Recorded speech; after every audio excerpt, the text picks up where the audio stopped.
연말정산이요. 눈물이. 학교 회계 담당입니다. 그 전분이 급하게 나가셔서 저도 급하게 들어오느라 인수인계 없이 하고 있는데 힘드시겠네. 전에도 한번 질문 주셨었죠. 그 연말정산 때 회계가 준비해야 할 것들이 있나요? 일단은 연말정산을 정확하게 이해하시면은 이렇게 안 물어보시겠죠? 그래서 일단은 연말정산에 대한 이해가 정확하게 있어야죠. 연말정산을 정확하게 알아야 이걸 처리를 직접 하셔야 되니까 연말정산이 어떤 건지 오늘 설명을 좀 드릴게요.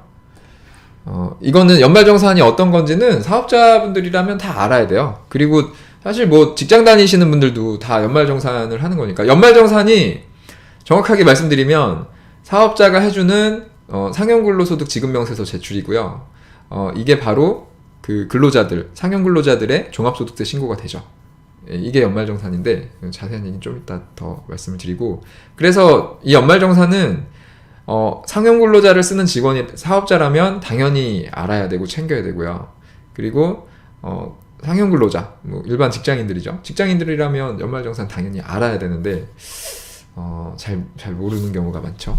좀 아쉬워요. 이런 거 좀 알아야 되는데 세금을 많이 내면서도 이런 걸 잘 모르니까. 우리나라는 사업자들이 이걸 다 해주니까 직장인들도 잘 모르고 사업자들도 사실 제대로 잘 못하는 경우가 많고, 뭔가 법은 다 이렇게 돼 있는데 잘 안 지켜지는 게 있는 것 같아요. 근데 미국 같은 경우만 봐도 이거를 근로자들이, 제가 알기로는 근로자들도 다 세무대리인 다 써가지고 직접 다 자기 세금 자기가 신고하는 걸로 알고 있거든요. 그러니까 우리하고는 이 의식 수준 차이가 엄청 큰 것 같아요. 그런 거 보면 되게 아쉬워요. 아무튼 예를 들면 전체 직원들의 급여를 정리한다, 이런 거.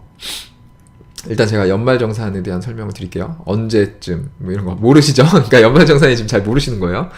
언제 어디서 어떻게 연말정산이 이루어지나요? 다 알려드리겠습니다. 부끄럽지만 물어볼 사람이 없어서 여기에 올려봅니다. 아니 모르는 게 부끄러운 건 아니죠. 네, 얼마든지 질문 주시고요. 모르는 거를 모른다고 못하는 게 부끄러운 거죠. 너무 이런 얘기까지. 아무튼 연말정산 땐, 그리고 다 모르실 거예요. 이거 저도 몰랐고, 저도 이렇게 막 하다 보니까 아는 거고, 연말정산 제대로 아는 사람 별로 없는 것 같아. 연말정산 때 야근하고 주말에 나와서 한다는데 지금 너무 한가해서 무섭네요. 바쁘겠죠. 그때 직원들 거, 학교면은 선생님들 뭐 되게 많을 텐데 그분들 거를 다 처리해줘야 되니까, 그 한 달이라는 기간 내에. 그리고 선생님들이 자료를 빨리빨리 갖고 오면 빨리빨리 해줄 텐데 날짜 뒤로 갈수록 막 몰아갖고 갖고 올 테니까 그거 다 처리하려면 할 게 되게 많죠. 그러니까 연말정산이 뭐냐면요, 아까도 말씀드렸듯이, 그러니까 인건비 신고가 어떤 식으로 인건비 신고가 되는지를 이해를 해야 돼요. 그러니까 이게 참 우리나라 그 인건비 신고 제도가 웃긴데, 제가 사업자예요. 학교도 마찬가지잖아요. 학교라는 사업자가 있고 거기에 직원들이 있잖아요. 선생님들이 있잖아요. 그러면은 직원들의 월급을 학교에서 주죠. 저도 이제 저희 가게 직원들의 월급을 제가 주죠. 그러면은 월급을 주면 직원들이 월급을 받아서, 그러면 직원한테는 그게 근로소득이 되잖아요. 그러면 그 근로소득에 대한 세금을 내야 되잖아요. 그러면은 그 세금을 미국처럼 직원들이 그냥 내면 되는데 우리나라는 그렇게 안 하고, 이거를 월급을 주는 사업자가 이 사람의 세금을 미리 원천징수를 다 해야 돼. 그죠? 원천세죠, 그게. 원천징수를 다 하고, 거기에다가 오늘 얘기하고는 관계없지만 4대 보험까지 다 떼야 돼. 4대 보험료까지 다 떼고, 그 다음에 해야 되는 게 이제 이 직원의, 그러니까 사업자가 직원을 쓰면 챙겨야 되는 게 세 가지가 있다고 말씀드렸죠. 그러니까 세 가지가 뭐냐면 원천세, 지급명세서, 4대 보험료, 이렇게 세 가지예요. 그러니까 월급을 줄 때 일단 그 월급에서 직원의 세금, 소득세죠. 근로소득세를 떼요. 그리고 이 직원의 4대 보험료를 원천징수해요. 예를 들면 200만 원을 월급을 주면 원천세는 그렇게 비싸진 않아요. 한 만 원, 2만 원 정도 나올 거예요. 이게 경우에 따라 다른데, 그래서 만 원, 2만 원 정도가 나오고, 그 다음에 이 200만 원 정도면 이 사람의 보험료, 4대 보험료가 한 9%, 직원이 내야 될 게 9% 정도 되니까 18만 원 정도가 나오죠. 그래서 18만 원을 떼. 그래서 200만 원 정도 줄 때는 20만 원 정도 떼고 180만 원 정도를 주죠. 그렇게 주면 주고 이제 사업자가 이 직원의 세금 신고, 4대 보험료 이걸 다 해줘야 돼요. 근데 4대 보험료는 이제 오늘 주제랑 관계 없으니까 빼고, 세금 신고를 어떻게 해야 되냐. 세금 신고를 크게 두 가지로 나눠서 하는데, 첫 번째는 원천세 신고인데요. 원천세 신고는 엄밀히 말하면 이 직원의 소득세 신고는 아니고 그냥 거둔 거를 매달 내는 거예요. 나라에다가 얼마 거뒀으니까 얼마 낼게요 하고, 그러니까 매달 하는 거예요. 내가 월급을 주면은 그 월급을 지급한 달의 다음 달 10일까지 매월 원천세 신고를 하셔야 돼요. 지금 회계 담당자시니까 매월 10일까지 그 전달에 지급한 금액에 대한 원천세 신고를 하셔야 돼요. 그때는 그냥 우리 사업장에서, 우리 학교에서 뭐 총 지급한 금액이 얼마고, 그러니까 선생님이 직원이 한 100명 있으면 100명한테 준 근로소득이 얼마고, 프리랜서가 있으면 프리랜서한테 준 근로소득이 얼마고, 일용 근로자가 있으면 일용 근로자한테 준 근로소득이 얼마고, 이게 각각 얼마고, 여기에서 내가 원천징수한 세금이 얼마다, 이렇게 해서 그냥 그것만 내는 거예요. 그래서 이제 그냥 원천징수한 거를 매달 나라에 내는 거죠. 근데 이때는 내가 누구한테 얼마를 줬는지 이런 건 신고 안 해요. 그냥 우리 사업장에서 총 근로소득으로 얼마, 사업소득으로 얼마 이렇게 줬고, 거기에서 원천세가 얼마였다, 이걸 신고하는 거예요.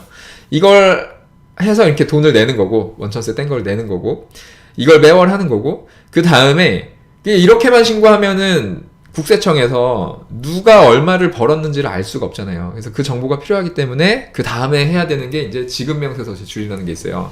지급명세서. 누구한테 얼마를 줬는지. 그래서 내가 누구한테 얼마를 줬는지를 신고를 해야 되는데, 이게 이제 일용근로자, 내가 직원을 쓸 때 소득세법상 일용근로자, 상용근로자가 있잖아요. 일용근로자, 상용근로자, 그 다음에 프리랜서는 내가 근로소득으로 주는 게 아니고 내가 주는 게 사업소득이잖아요. 그래서 사업소득, 이게 다 달라요. 그리고 내가 주는 게 기타 소득으로 될 수도 있어요. 그래서 구분이 돼요. 내가 주는 소득이 어떤 건지. 그래서 일용근로소득 지급명세서, 상용근로소득 지급명세서, 사업소득 지급명세서, 기타소득 지급명세서, 이거를 내가 준 소득에 따라서 다 지급명세서를 구분해서 제출을 해야 돼요. 누구한테 얼마를 줬는지. 근데 지금 지급명세서 말씀드렸는데, 이 네 가지 중에서 두 번째 말씀드린 상용근로소득 지급명세서, 요거 제출하는 게 연말정산이에요. 얘기가 복잡한데, 그러니까 이거를 정확하게 이해를 하시려면은요, 지금 되게 복잡하잖아요. 그러니까 기본적인 세금에 대한 이해가 없으면은 이거를 이해를 할 수가 없어요. 그래서 이 연말정산을 이해하기 위해서는 일단은 이게 직원의 소득세 처리를 해주는 거기 때문에 소득세, 종합소득세를 이해를 하셔야 돼요. 그래서 일단은요, 지금 제가 말씀드린 걸 잘 모르겠다 혹시 그러면 여기 카페에 세금의 정석, 이거를 먼저 꼭 보셔야 돼요. 이거를 안 보시면은 이런 거 백날 듣고 얘기해봐야 아는 것 같다가도 정리가 안 됩니다. 그래서 여기에 지금 종합소득세 정리해드린 내용, 여기 보시면은 소득의 구분부터 다 말씀을 드렸거든요. 종합소득세 신고하는 과정하고 그 안에 하여튼 여러 가지 얘기를 말씀드렸으니까 요거를 먼저 꼭 반드시 이해를 하셔야 되고요. 어차피 연말정산 해주는 것 자체가 이 사람의 종합소득세 신고를 해주는 거기 때문에 종합소득세를 이해를 못하면 이걸 못해요. 연말정산을 아예 못해요. 그래서 그러니까 종합소득세 신고를 해주는 거예요. 직원의 연말정산이. 그래서 요걸 반드시 이해하셔야 되고요. 그 다음에 부가세도 당연히 사업자라면 부가세를 이해해야 되는데 일단 넘어가고, 오늘 주제하고는 상관없으니까. 그 다음에 요거를 이해하셔야죠. 원천세와 지급명세서의 개념을 제가 지금 설명을 드렸는데 요거를 보시면 정확하게 이해를 할 수 있죠. 제가 자세하게 설명을 드렸으니까 요걸 보시고, 그 다음에 요거는 그냥 기본적인 내용이고요. 여기 밑에 세금 4-1번 종합소득세하고 4-3번 원천세에다가 각각에 대해서 자세하게 설명을 드렸어요. 요거까지 영상하고 있으니까 지금 좀 잘 봐두시면, 그러면 이제 연말정산이 어떤 거구나 이렇게 이해를 할 수 있죠. 그래서 연말정산은 언제 하는 거냐면, 그러니까 상용근로소득 지급명세서 제출이에요. 그거는 여기 3번에 세금 3번에 사업자의 세무일정 있죠. 여기에도 정리를 해놨는데, 여기 세무일정에 지금 왼쪽은 종합소득세랑 부가가치세 일정이고, 지금 오른쪽에 인건비 관련해서 원천세 신고 매월 하는 거, 지급명세서 제출이 여기 가운데 있어요. 그 다음에 여기는 4대 보험 관련해서 일정이 있어요. 지금 지급명세서 제출 관련해서 여기 있잖아요. 여기 보시면은 지급명세서 여기 있죠. 상용근로자 지급명세서 여기 보면은 매년 3월 10일까지. 그래서 매년 2월 달에 우리가 연말정산을 해요. 매년 2월 달에 연말정산을 하는데, 그게 이제 매년 정확하게는 3월 10일까지. 여기 상용근로소득 지급명세서 제출이에요. 그러니까 지금 2월 달 되면은 연말정산 기간이 온다는데, 그게 뭐냐 이렇게 질문을 주신 거에 대해서 제가 답변을 좀 장황하게 드렸는데, 요거예요. 상용근로소득 지급명세서 제출이고요. 요걸 하시려면 이 상여근로소득 지급명세서 제출이라는 게 바로 우리 지금 학교에 계시니까 학교에서 우리 선생님들한테 얼마씩 급여를 줬는지 누구한테 얼마씩 줬는지를 신고하면서 종합소득세 신고를 다 해주는 거예요. 그래서 그때 되면은 선생님들한테 직원들한테 그걸 갖고 오라 그러죠. 연말정산용 그 자료 홈택스 들어가면 다 뽑아올 수 있잖아요. 다 뽑아가지고 뭐 카드 얼마 썼고 뭐 의료비 얼마 썼고 교육비 얼마 썼고 뭐 이런 거 쭉 뽑아갖고 다 제출을 할 거예요. 그죠? 그럼 그걸 다 받아가지고 그거를 한 명 한 명 다 입력을 해야 돼요. 그거 입력하는 게 뭐냐면 그 선생님들의 소득공제, 세액공제 이런 거 다 입력해 주는 거거든요. 그러니까 그게 여기 다시 종합소득세로 넘어가서 얘기가 상당히 복잡해지네. 이게 복잡해요. 복잡해요. 하셔야 될 게 많아요. 그때 가서 하면은 이걸 이해를 먼저 해두셔야죠. 그래서 여기 보면은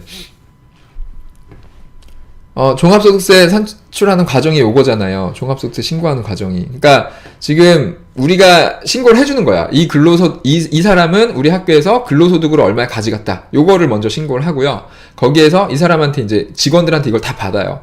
뭐 배우자, 부양가족이 몇 명이고 누가 있고 이거 다 받죠. 그리고 뭐 카드 얼마 썼고 뭐 썼고 이런 거 다 받아가지고 소득공제 입력해주고 그 다음에 요거 계산해가지고 홈택스에 그냥 쭉 입력하면 다 돼요. 그 다음에 뭐 자녀가 있고 이런 거 다 서류 갖고 온 사람들은 세액공제 이런 거 다 입력해줘가지고 이 종합소득세 신고를 해주는 거죠. 예, 요거 해주시는 거예요. 기간은 내년 3월 10일까지. 2월 달부터 바빠지죠. 그 선생님들이 막 100명, 200명 보통 되잖아요. 그러면은 일이 굉장히 많겠죠. 그래서 정확한 날짜 내년 2월 이건 홈택스에서 하시면 되고 뭐 무서울 건 없을 것 같고 바쁘겠죠. 많이 해야 되니까. 그래서 미리 요 정도 알아두시면 돼요. 그래서 공부하셔야 될 게 종합소득세 이해하셔야 되고 원천세와 지급명세서를 정확하게 이해하시면 됩니다. 그 내용은 뭐 제가 주저리 말씀드렸는데 여기 4-1번, 4-3번 세금 4-1번, 4-3번 반드시 하셔야 돼요. 연말정산 담당하시면 그 정도로 말씀을 드리고 이 정도면 되겠죠? 또 궁금한 거 있으면 알려주세요.